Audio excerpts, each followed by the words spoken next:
The city of Portland has taken a bold step to keep control of its efforts to deal with the homeless crisis. They've created a brand new position with a salary of $185,000 for a director of what they're calling emergency humanitarian operations. So what's that mean?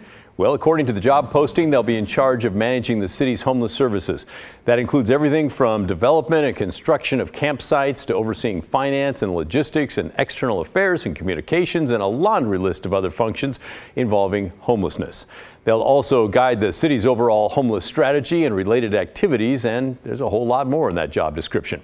The position was created last summer, and in September they hired the new director. Her name is Brandy Westerman. She used to be a senior director of program performance for Mercy Corps. That's an international relief organization that's headquartered right here in Portland.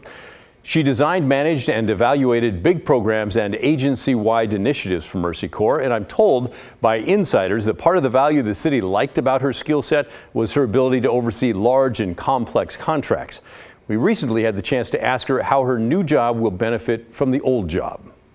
So at Mercy Corps and other NGOs, I dealt with displaced populations, which is in some ways kind of a different set of words to mean the same thing, right? It's people who through some traumatic experience have lost their homes, they've been separated from their communities, and they're needing to heal from the traumas that they've experienced and find stability in a new situation. So there's a lot of parallels and similarities. There's also a lot of differences.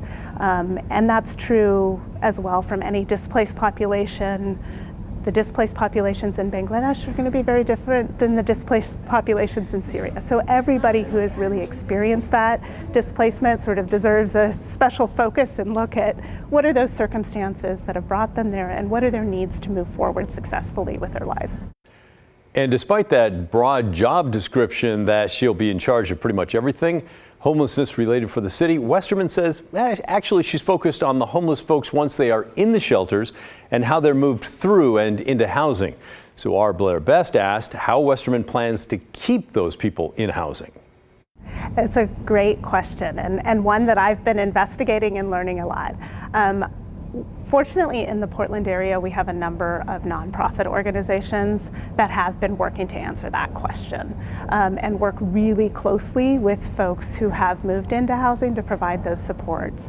One of our partners, All Good Northwest, has been really working hard on that housing success and housing stability side. So they both manage shelters for us, but they also work with people after they've moved on, and a number of other nonprofits are doing that as well.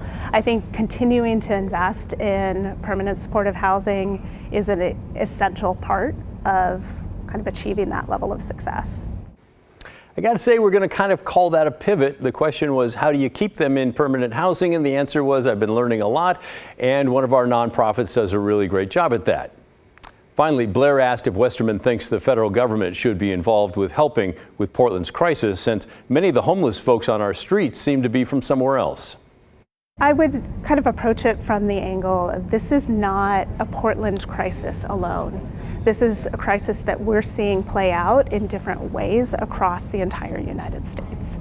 And yes, the West Coast has a very visible challenge ahead of us with homelessness, but it's not unique to this area. So absolutely we need the federal government's support in successfully addressing the crisis, both on the prevention side as well as alleviating the suffering that we see now. And then finally, there's sort of a structural story behind this story as well. The county is technically supposed to be in charge of all social services, which includes homelessness. That's what the Joint Office of Homeless Services is all about, at least in theory. But a while ago, the city of Portland decided it could not count on the county to do all that the city felt was needed, and so it started creating things like those tiny villages and the outdoor camps to help with the homeless problem themselves. Up until now, that's been run out of the mayor's office. By creating this director position and officially putting her in charge of all things involving city efforts for the homeless, the city is trying to protect what it has created and keep continuity through the changeover, what's going to happen with the new form of government at the end of this year. So now you know the story behind the story.